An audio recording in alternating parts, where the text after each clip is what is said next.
All right, everybody, welcome back to Girls Talk Comics. Now, this is another guestapode or guesticle. I'm going to have the guest decide what we're going to name it today. It's our first guest interview with a creator, and today we have Karla Nappi. Now, Karla is actually a name quite a few of my comic friends recognize. She is a Disney ABC writing program semi-finalist. She's worked in writer rooms and on film TV sets in both New York City and Los Angeles. She's collaborated with Tony Gilroy on Michael Clayton, Adam Brooks on Definitely Maybe, Erin Korsh on Suits, Carlton Cuse and Carrie Erin on Bates Motel, and Robert and Michelle King on The Good Wife and Brain Dead. Her writing credits include episode 206 All In of Suits and the Suits webisode Mini Mike. Karla developed a comic book series based off her pilot script, Duplicant. She's run 2 successful Kickstarters for the first 3 issues of the series, and recently signed with Second Sight Publishing. Currently, Karla is pitching the animated supernatural suspense series, Nabarang, which was created with Filipino-American animator and paranormal expert, Sapphire Sandalo. I'm really excited that everyone is here with us today, and hopefully you will enjoy.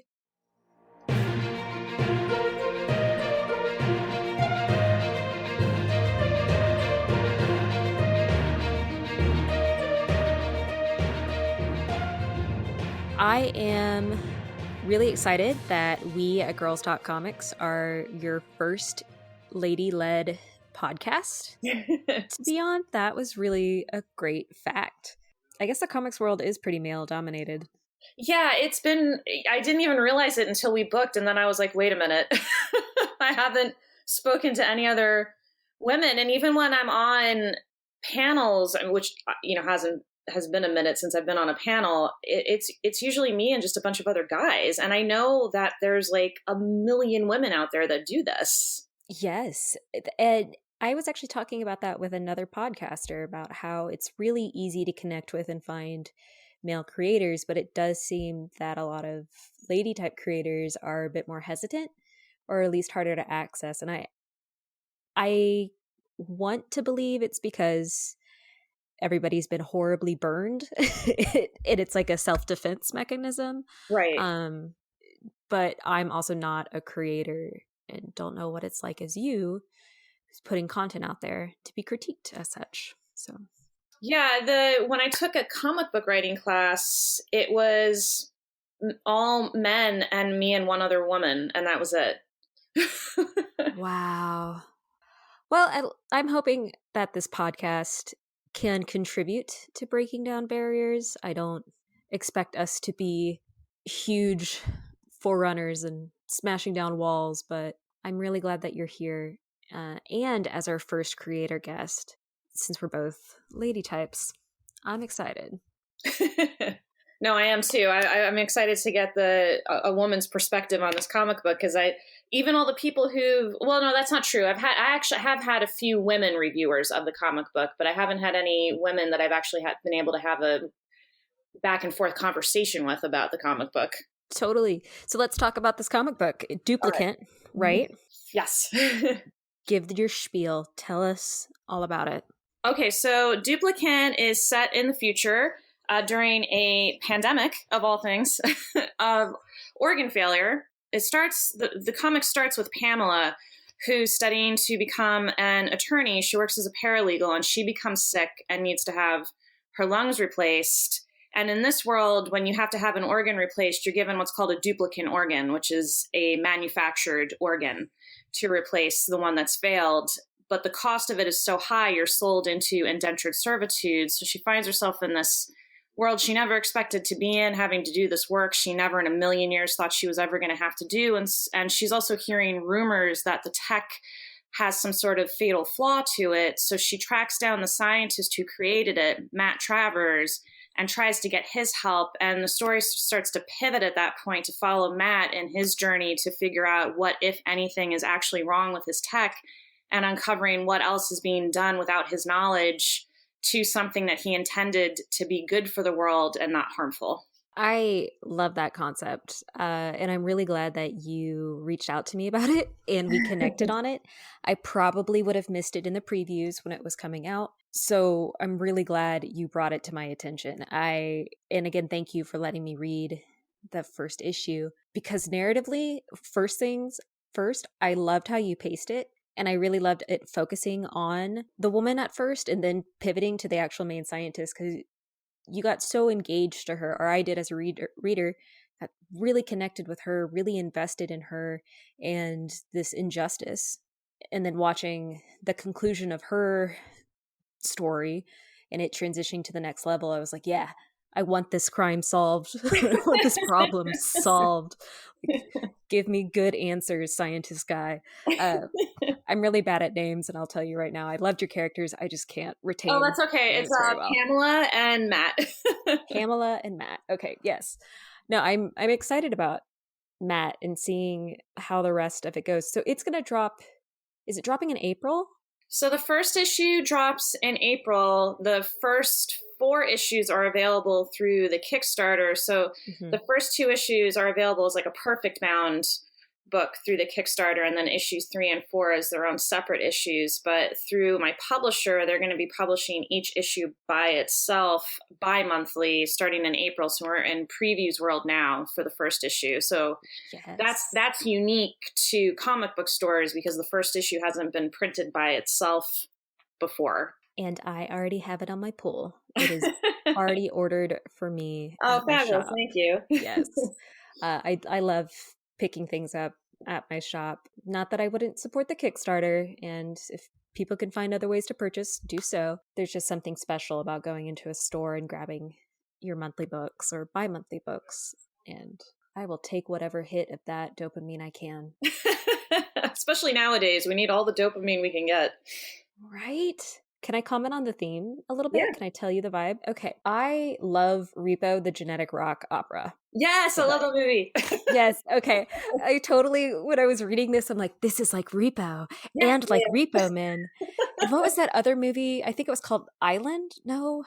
It was the one where people made clones of themselves so they could have donor organs or like... Oh, was that the one with Bruce Willis? I don't know if that was Bruce Willis.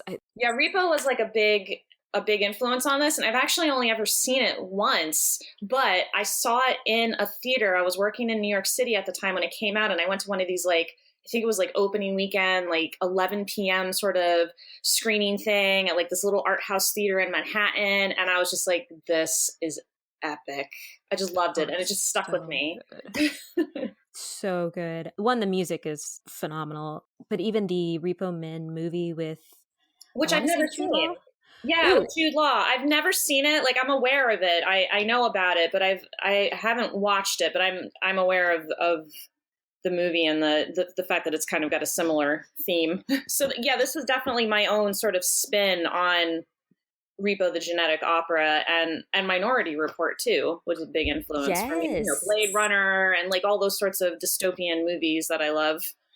Yeah, and this one does strike me more like Repomen because Repomen has that cleaner aesthetic than the Repo Genetic Rock Opera. Right. Right. It's the same concept, and I feel like Repomen was also like it could be a spiritual sequel or prequel successor. I feel like I can watch it after I'm done like completely writing this first arc because it's like I don't 100%. Want it to influence me. What I completely respect that. But I love that aesthetic. And so reading that, I was immediately engaged with this like clean, nefarious future state where everything is high tech and smooth and sanitized in a sense. Because I think the colors and the shapes were all very clean and light colored. Mm-hmm. But it had this incredibly dark undertone. This, yeah, pretty much late stage capitalist organ market. It was very like it. I kind of love that creepy vibe throughout all of it. Like everything's mildly threatening. It's all cosmetic, but yeah, everything looks like it's awesome, and yet you can't trust any of it. No. The entire fear around the disease. Since so many people they rejected everyone who had the second organ or had organs replaced, and it was such a taboo in like that degree of ableism in their world where they're like, you've been contaminated, we're going to fear you forever. It was just that second class citizen kind of feel. I don't know. And that came from growing up as a child during the AIDS epidemic, and seeing how people who had it were treated, and like this whole public advocacy to make people understand that you shouldn't be afraid of people with AIDS and all that. So that was like in my psyche from when I was a child, and definitely was a big influence on this when I created this. I love that. I mean, that's incredibly sad, but at the same time, I love that narrative is really hitting a lot of comic. Have you read Barbarian from the Black Hammer universe? I haven't. Black Hammer is a great superhero comic if Okay. you don't want to read DC or Marvel superheroes. But Barbarian is also fantastic in the fact that it's staged during the AIDS crisis in the United States. Okay. And Barbarian happens to be a queer character in that universe. And so I will have to look that up. Oh yeah, it's really evocative, and it's I think already been recognized, I want to say, by the Canadian equivalent of the Library of Congress. They want to go ahead and already put that in their records for LGBT representation. Anyway, it's really good. And I just you mentioned being influenced by that, and so I wanted to make a recommendation for that story as well. But as we've already talked, Duplicant's really great. I'm very excited about it. I'm excited to see the rest of it, and I love the aesthetic. So I'm hoping sci-fi fans, specifically fans of Repo, the Genetic Rock Opera, will pick this book up and read it as well, because it's pretty great. Yeah, and I've been super fortunate with the team that I have. Is the covers are great. We have the theme of someone on the cover with like an organ that's basically fallen apart in some way. Oh yeah, that was a beautiful cover. I love seeing what artists do with medically influenced covers. There was another book called Freeze that was done by Image, and I know I'm making a lot of comparisons to other comics, but this is also like a high praise from me. Is like it definitely felt like the same vibe. Like the cover sold me because it felt like other covers that I had seen from other genres that I loved. And like Freeze had a lot of really creepy medical ones, and then I saw that cover that had this kind of creepy medical vibe, and I was like, this is going to be a good read. So you do have a very great. That's what I want to hear, because I'm trying to like get stores to pick the book up. Definitely, yeah. No, it's kind of hard, I think, right now during a pandemic. I mean, obviously stores, smaller publishers, but since it's also about a pandemic, like, how do you feel about the publishing timing for that? Well, so when I did the book was conceived and the first 2 issues were completely done, years and years before our current pandemic. And when I launched the Kickstarter, the first one last year, which covered issue 1 and 2, it was January, and we had heard things, rumblings and things. Right. By the time the Kickstarter ended in February, it was starting to feel a little more threatening, but not quite the level of, oh my God, what the F have we gotten ourselves into, that we felt, I think, by the time like March was rolling around. So it was like the train was already going when I put this out into the world. And once you have that train going, you kind of have to keep up with it no matter what's happening in the world. And then I just happened to kind of stumble on Second Sight. There was an article in Bleeding Cool about them as a new publisher, and I submitted to them, and they were super excited about the book. So it's definitely a concern for me as a creator. Like, oh my God, I have this book about a pandemic. Who would ever think that we'd actually be in one? Especially when I feel like I've gotten stuff eerily correct to what we're actually experiencing. That, definitely wasn't, I mean, I guess that's a sign of good sci-fi that I predicted the world correctly. Job well done. Job well done, yes. Yeah. Congratulations. Thank you.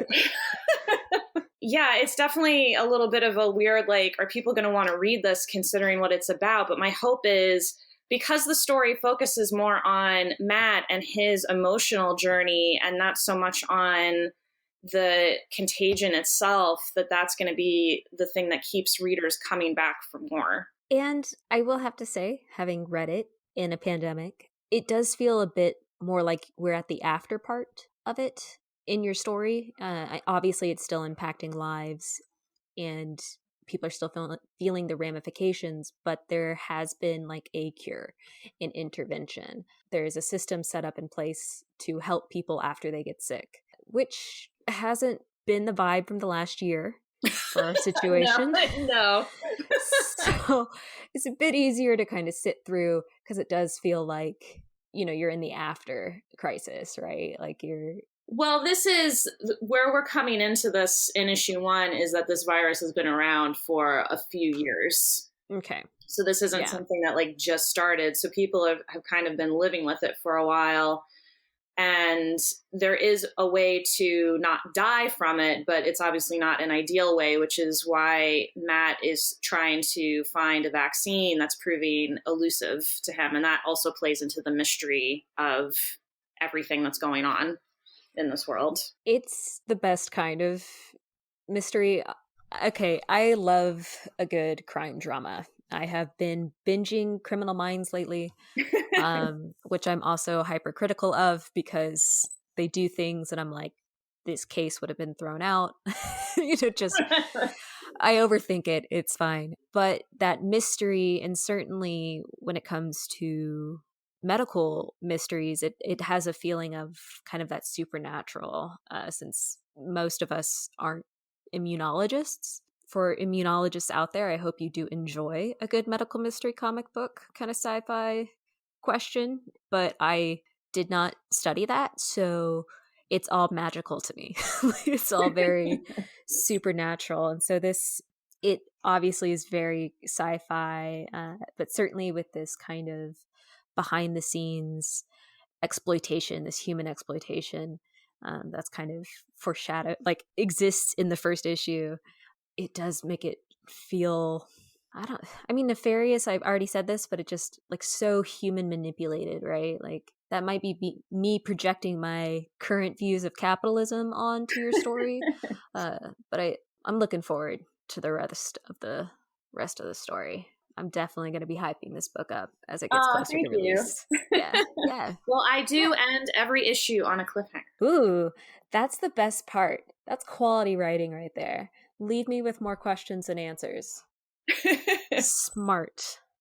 All right. Well, we've talked your book, and obviously I would imagine it's still going to come up through the rest of this episode, and that's fine. Every time, well, you are the first creator guest, so I'm going to be kind of feeling this out with you and seeing what happens. I'd like to get to know a bit more about creators, kind of like who you are, what you want to share with the rest of the world, because your life does exist outside of just your job. And I like to, that outside of your job also contributes to whatever influences your writing, what makes you happy in the world. And it's kind of what gets my attention. Obviously, I can go on and on about like how great your story is, but that's also kind of weird and it feels a little one-sided. So right. let's see if we have other shared interests, right? Okay. So tell me, how have you been getting through COVID quarantine? It's definitely been rough. Before everything shut down, we were in the process of trying to figure out care for my son, because what happened with the first Kickstarter was it took up way more of my time than I had anticipated with the promotions and just keeping on top of everything. And so Wyatt ended up being put in front of a screen way more than he had ever been previously put in front of a screen. And by the end of the campaign, he went from a kid who we could read to him for hours and hours a day to a kid who didn't want to even look at a book anymore. And that was a big dramatic change that we're still kind of recovering from because, of course, right after the Kickstarter ended, within about a month, we found ourselves in a pandemic and our ability to go out and do things was drastically reduced. We had state parks. So I was taking him out to state parks every day, but also just mentally, it was completely overwhelming. I would be up until like 4 or 5 a.m. in the morning. Oh my gosh. News and getting like totally freaked out. Like, what does this mean for him? Because, on top of also like, we were just about to like get him into some sort of, hopscotched, hobbled care program of like my in-laws watching him once a week. And then I had a friend who was going to watch him twice a week. And then we were, sort of considering trying to maybe do like a daycare that also did preschool, like on a part-time basis, like twice a week, so that I could do my writing without having to put him in front of the screen. And so I could focus just on him when I was with him and not have to have my attention split. Right. And also, so my husband and I could spend some time together, because we hadn't had any time just to ourselves since Wyatt had been born. We had like one date night and that was it. And yeah. So it was traumatizing, because I was also, I was still nursing him at the time. And that ended up, I don't know if the stress for the pandemic or what, or if it was just, it was just time to stop. But like by the time we stopped nursing in September, it had gone from something that was enjoyable for both of us, where it was like, oh, I had this nice like downtime to relax while he nursed and he fell asleep and I could just scroll on my phone or watch a movie or, whatever, just like have a mental minute to myself, to it was making my skin crawl the entire time and I felt uncomfortable and not happy. Mm. And then he became unhappy because I'm making him stop nursing before he's ready. So it was just like, was it the stress? Because that's a whole thing with nursing. If you're like really stressed, it's like you can't make milk, basically. Oh, yeah. So it was just this confluence of stuff. Plus I have, I have anxiety and depression, and that of course was exacerbated with everything and trying to find help. And just, we went from like this, where we thought we were going to have all this help with Wyatt and trying to get him ready for preschool, because he should have been in preschool starting in September, to we're just all three of us home all the time, no matter what. And for my husband, it hasn't been a huge change, because he was already working from home for like years and years before this. His job was home. But for me, it was a much bigger change, because I used to go out with Wyatt every day. We'd go to the playground, or we'd go to like, we had a membership to like this local science center for kids, or, I would just take him to the mall and let him play in the indoor playground, or we'd visit with friends and family or whatever. To like, I remember when we first started to hear about it being airborne, all of a sudden it was like I wasn't even keeping our front door open anymore, because we live in a row house. We have two other houses right next to us. So it was like when the people outside would be standing there smoking, all of a sudden I started to get like, oh my God, their air is coming into our house. I have to keep my door closed. So why it went from like, I want to go out every day, to nowadays, like today, when we tried to just get him out to go for a drive, it turned into like, he had a total meltdown because he didn't want to get dressed and he didn't want to leave the house. He never wants to leave the house anymore. We have like 3 feet of snow outside and we can't even get him outside to play in it. So it's been this like crazy roller coaster, especially for like me and Wyatt, that we're still sort of like holding on to. And I just keep hoping like, okay, I hope by the summer we'll be vaccinated. And, maybe by like Christmas, we can all start breathing again and like, visiting people again and not having to be worried every time we go out that we're going to get sick. Right. I can relate to Wyatt a lot though, on not wanting to go out. I used to be pre-pandemic. I used to be somebody who was out of my house for 12, 15 hours a day. I just loved being out. And now that I've been inside, and the idea of entertaining a bunch of strangers face to face like I used to just sounds exhausting. Because I have for years worked 2 jobs. I work my professional 9 to 5, which has been either disability services or mental health related, and then usually a retail job at the same time, because having a discount to support your hobbies, peak reason to stay. That's an awesome reason. Yep. Yeah. Like, that's why I still work at the comic shop. Yes. But, I was always out at like trivia nights and things. So now whenever I'm home and I've changed into my sweatpants and, taken my bra off for the day, I'm like, I don't want to go out.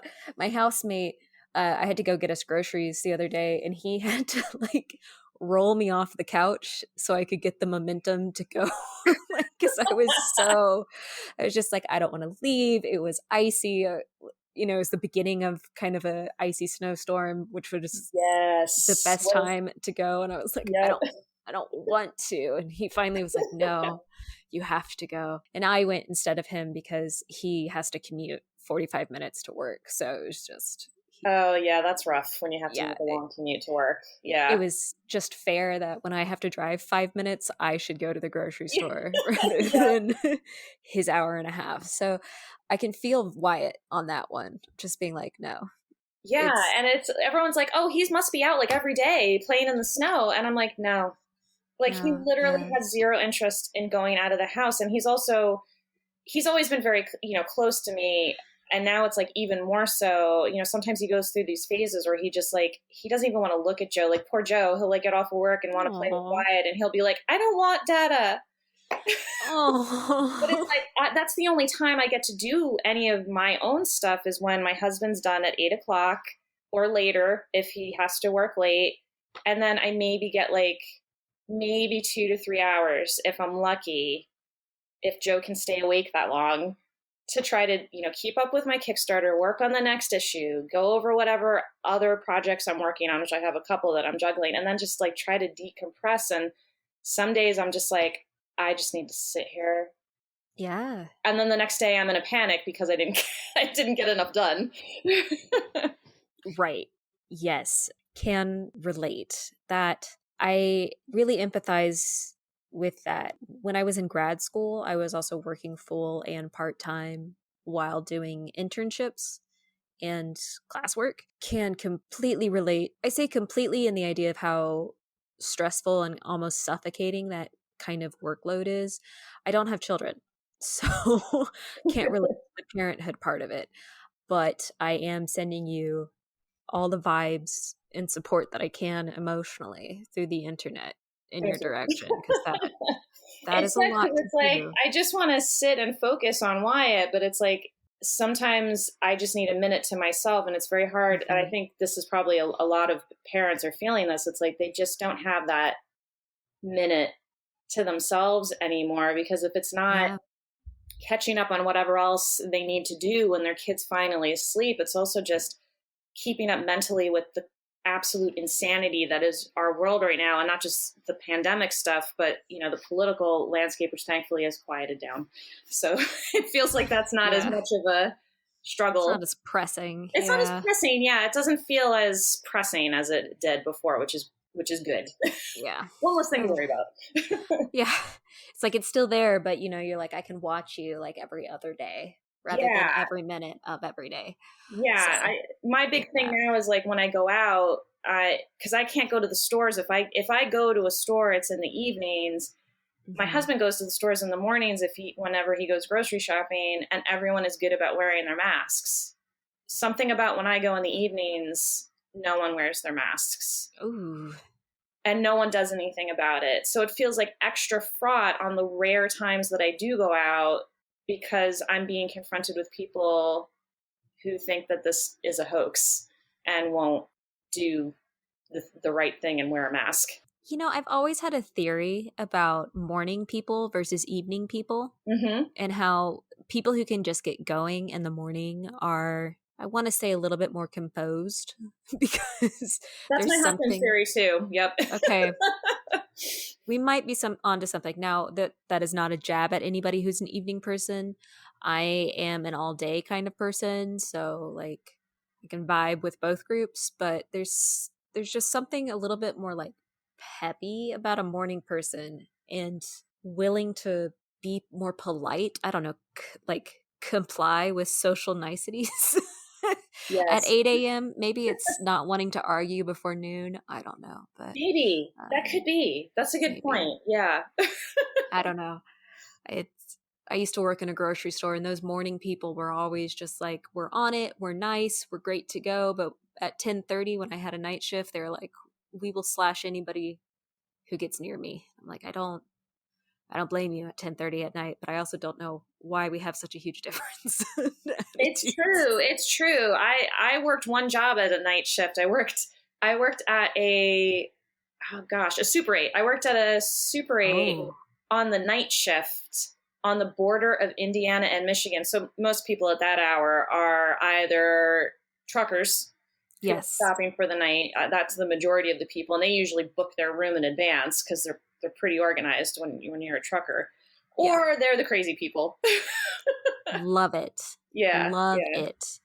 Uh, though talking about when you mentioned a lot of families are kind of in the situation of juggling work and children, partners. My current job in mental health, I've changed a lot of jobs in the last 6 months out of choice, not of any suspicious need for anybody who might be judging. Better opportunities came up, took them. This new position is really interesting. It's with a program that focuses on children who have been diagnosed with quote unquote severe emotional disturbance. It's not a judgment on the kids or any behavior, but it just pretty much means they have a symptom that's causing a lot of challenges in one particular point of life: work, school, home. It's really straightforward. I love one of the services they offer, which is respite, and it's or attendant care. And the respite's really great because a lot of the families that I've spoken to in the last month have said, like, I just need minutes to clean. I just need an hour to hang out with my other child. I just need a night to work in a night shift. And it's just an opportunity for even the kiddo who is feeling the same levels of stress being trapped in their house to get out and go do something else with somebody who they haven't seen right. 7 days a week, all hours. And it really can help a household. And this pandemic has really shown how needed that is. And I'm so looking forward to when things are safe and people can go off and take healthy non-institutional breaks from their Yes. families. But Yeah, and that's part of the frustrating thing. It's like, we have other family that are treating this like it's no big deal, and so they're all kind of hanging out together, and we're kind of treated like the ones that are the crazy ones for trying to be safe and, wear our masks and do everything that's suggested. And so we're extra isolated because of that, because even the family that's near us we can't see because they're not being safe. oh, that's so stressful. My family lives 5 hours away. That's a Uh, drive. it is a drive, and it is a convenient excuse to not really visit. I was going to say, and Um, that's also a convenient excuse. Yeah.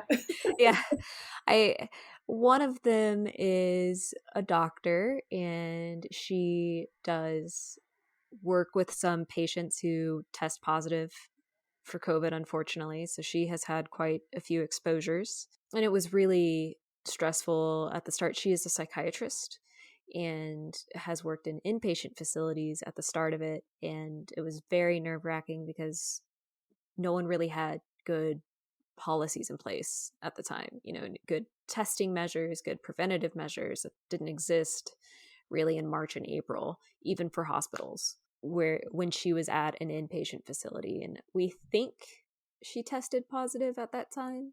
She had a lot of symptoms, but they weren't really advocating for testing now. Or then now, if somebody's exposed, they get to quarantine and test and take the appropriate safety measures. But for the first 2-3 months, the hospital was pretty much like, why don't we just pretend you weren't exposed? And it was like, why would you do that? Yeah. Yeah, but the reality then later set in, and everyone was like, okay, everyone has to be really, really safe, please. Like, let's not risk this anymore. But so my family is also not being fully safe, some of which is in their control, most isn't. But I have the nice excuse of a day drive to I not was going even to say, risk you've got seeing such them. a nice long drive. That's a good excuse. Yes, it's really great. It's sad, but it's also really great that I don't have to deal with it. But so I have to ask this question because this is a comics related podcast. I feel like creators always get asked, why do you write comics? But I really just kind of want to know, why did you start reading them?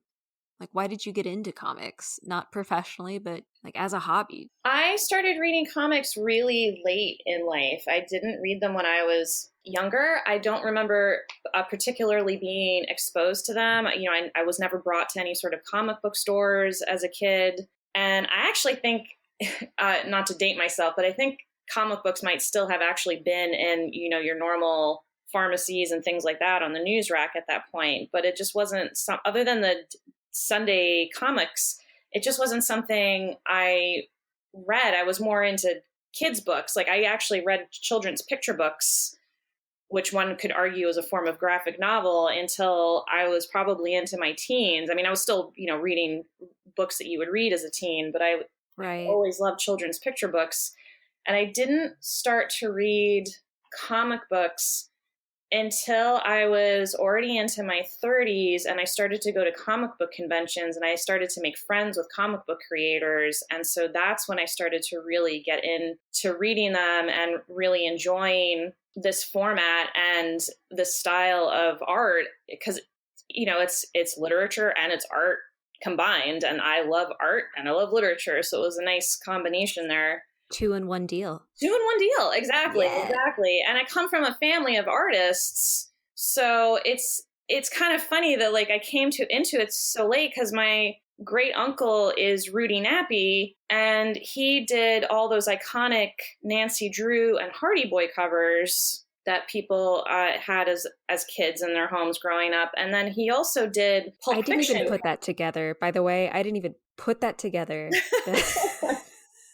That is amazing. Okay. Yeah. Anyway, he did Pulp Fiction. Sorry. Yeah. So he did Pulp Fiction, and like, I mean, the sad part is like I never really got to spend a lot of time with him growing up, because he had already, moved out of the state, and so. But I grew up with nothing but stories of him. Like I heard nothing about how awesome he was an awesome person. He was like super nice. Like, my dad was like super close to him growing up because it was his uncle, and I have original pieces by him up on my walls in my house.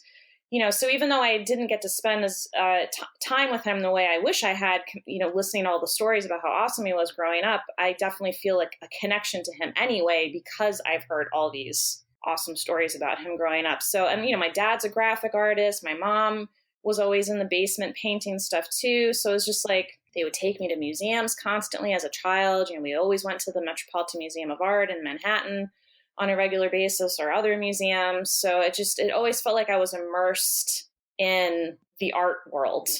Yeah, so, you were primed for this. And then working in film and TV is such a great training ground for doing comic books, even though, I've had this comment on a couple of podcasts where people are like, well, people are usually trying to go the opposite way. They're trying to go from comics into TV, and I'm going from TV into comics. But I actually feel like my TV training is what's helped me be able to even tackle this. Because, I focused on editing in high school and in college. Like that was my focus. I thought I was going to become an editor. And I feel like, and then I worked in writing, I was a script coordinator for over a decade in film and TV. And I think all of that stuff helped me with pacing and helped me with, the visuals of like how to cut the comic together, so to speak. Cause it's like you're taking a film and you're picking out the pieces that are going to tell the story. I think you can tell that from like, as a reader who has no experience working in the comics industry or film industry, social services doesn't quite lend you to those skills. I can still tell, I think, when someone has experience with maybe storyboarding or any of that kind of editing or pacing, the books feel different. Your book had phenomenal pacing with it and very action-packed, and the story was engaging and the moments were important and impactful. Skyward also had that too. And I know, that author has a lot of TV experience, and nothing to say against, this isn't a critique against people who started in comics. It just has a different vibe and you can feel it, and it's a good vibe. It's just a different way to tell the story, and it's an appreciated way. I like it. So. Yeah. Like the first issue, what I was trying to do was have almost a complete story on each page, like a beginning, middle, and end on each page. I don't do that as much in the subsequent issues. Because it's actually incredibly hard to do that. I bet. And then also I had I had nothing but time on my hands when I was doing the first issue. The only clock on the wall was me. So the first issue was something that had a lot of eyes on it before it even went to be drawn. And, it was crafted in a comic book writing class. And then it was further honed when I, met up with Vince Hernandez, and he agreed to come on to help me out with it. And so it had all these people that had gone through, and then issue 2 forward hasn't had as many hands on it. So it's just been me trying to make sure that I'm living up to the potential that I did with the other 2 issues. And based on the feedback I'm getting, I've continued to do it at that same high level. But it definitely, with every issue, I'm always like, did I just totally mess this up? Is it good enough? It hasn't been workshopped. Am I sure it's okay? But everyone keeps telling me that it's okay. So I'm trying not to let my anxiety get the better of me. No, that's totally fair. I still think it's reasonable to always ask those questions, though, right? Because you're putting a product out there, and you're am I doing the best? Exactly. Yeah, which is why I'm so glad that my comic book writing class guys that I still keep in touch with, they read everything. So at the very least, everything awesome. is workshopped with them. So it's like a smaller workshop. Yeah, that's super supportive. I love hearing. Oh my God, the best part about being on Twitter and seeing you and other content creators is how supportive the community tries to be for itself. Because I think there's a bit of notoriety where it used to be pretty toxic. And I'm not saying that doesn't exist, but I love when people talk about how supportive their groups are. Do you feel okay kind of talking about the community you've built in comics? Yeah, I feel like I've been actually really super fortunate with the community that I built, because it all came out of the comic book writing classes I took at Meltdown Comics in Los Angeles. And it's just grown since then with everyone that I've met, mainly at this point online, but also at conventions. I used to meet and become friendly with creators through conventions. And then now I've met and become friendly with creators through Kickstarter. Kickstarter is almost like the new convention, because there's always something new coming out. And, especially if you are cross-promoting with another creator, you become friendly with them. I like the idea of Kickstarter as the new convention. That's, I think, a great way to push it. I also can see it even with board games as a board game nerd who frequented Gen Con a lot. You definitely, a lot of the Kickstarters were geared towards a Gen Con release, so backers could pick board games up. At the same time, as a consumer, that's really daunting because there's so many great creators put out so many great things. And my credit card is I'm like, do I need the hard copy? I'm like, oh, but I really want the hard copy. So it's I have to, it's like a fight. Do I do the hard copy on this one, or do I just do digital? My credit card. I feel bad for my mailbox because I forget when I've ordered things.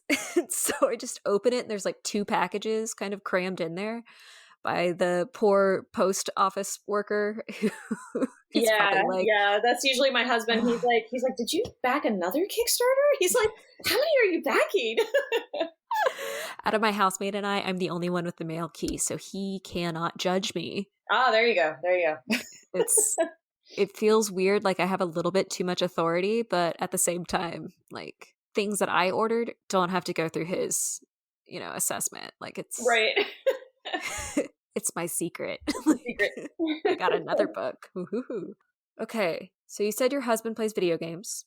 He used to before we had a child, but yes, he was a religious video game player. He only plays on his computer. He's not a console gamer. He's a devoted computer gamer. So. Okay. Well, I was going to try to ask you about PC versus consoles, but I think your husband answered the question. I'm not saying he controls your feelings when it comes to that, but it sounds there's what we just did PCs. Before Wyatt, we used to do this game together all the time called Don't Starve. Ooh. Have you done it? Because I love this game. It's amazing. And you can play it with more than one person. So what he would do in our old apartment, was his setup for his work and his home computers were all at this one desk, but we could connect them. It was close enough to our TV in our living room because it was all just one big room.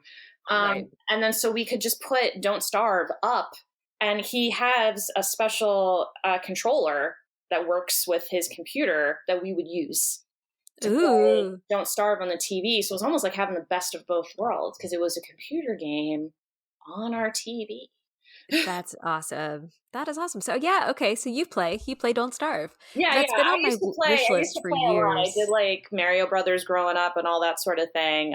Don't Starve is one of the only games like I'm one of those gamers that I get really angry when things don't go well. So can relate. Yeah. So Don't Starve is one of those games I can play without getting really angry, especially once I realized what the stakes of the games were. Otherwise, I used to just watch Joe play, and I'm blanking on, there's this one game he used to play all the time, and I think it actually sort of influenced Duplicant too. It's the one where it's like it's got this 1950s vibe, and the people come out of like these pods underground to figure out what's going on in the world. I can't believe I'm forgetting the name of the game. I want to say BioShock, but I don't. Not BioShock. Yeah, let's see. It's like it had like New Vegas in one episode where they had dog meat. Fallout. Yes, thank you. Yes, yeah, I could just watch him play Fallout because it was such an engaging game. Oh, that game is so good. And so I would just watch him play it. Good. Yeah. And so like when we got married, we had one of the songs from Fallout is the song I walked down the aisle to. It was a Louis Armstrong song. And so he's up there waiting for me. He's up there like waiting for me as I'm walking down the aisle of the song. And he's like repeating what the game says, like, war never changes. and the woman who was marrying us was like, what are you doing? Stop it right now. That is amazing. I love that he quoted that. Yeah, he's just like up there, like as my father's like walking me down the aisle. I couldn't hear it, of course, and I knew he was going to do it because, like, you know, I knew it was a song from the game, but he was just like muttering to himself about it. But the pastor could hear him because she's standing right next to him. I really hope there's a picture of her just like side eyeing him, like, what the heck there is might happening? Have been. It probably is because I took all the music for our wedding from Sleepless in Seattle. Because I love that movie. That's amazing. Though, it would have been really great since Ron Perlman, I think, does the intro for Fallout 3 at least. Mm-hmm. Now I have this fantasy of like the intro to the march or whatever is Ron Perlman making the Fallout speech, but like changing it to marriage.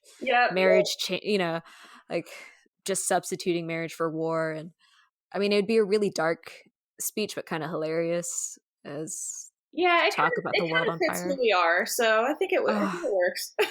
That's amazing. I love that. That's a good fact to learn. Yeah. Now I know this. That's awesome. That is awesome. Well, thank you very much for joining us. I hope everybody picks up Duplicant in April. Did I get that right? Yeah. Oh, yeah. April 7th is when the first issue will be in stores, and we're on Kickstarter till March 4th. Nice. I think. It's March sometime that it ends. Early March. And can they just find it under Duplicant? Yeah, if they just do a search for Duplicant on Kickstarter, it'll come up that way. And then the order code, if they want to get the first issue in stores, is FEB 211508. All right. Hopefully, Jess, when she's editing this, will also write that down so then we can type it out in the description, because I did not write it down as you said that. Might be. Pressure's on, Jess. Step it up. Anyway, we'll hopefully drop a link to the Duplicant Kickstarter whenever we get this episode up, and get that order code in there too, because I would love to see people reading and backing this. That would be great. All right. Kickstarter is the only reason this book is able to continue. The backers are what make the book happen now. So I'm extra grateful to them for helping me continue fund this journey. Well, I certainly hope that they cherish that statement. Just cut that sound clip out and we'll just like Heck yeah, to the backers. All right, everybody. Again, thanks for joining us here. You'll hear me next time. If you see me, that's weird. But until then, bye. Bye. Both Jess and I, we struggle with sitting for an hour and listening to people talk. And I'm Right. going to project that onto other people. It's just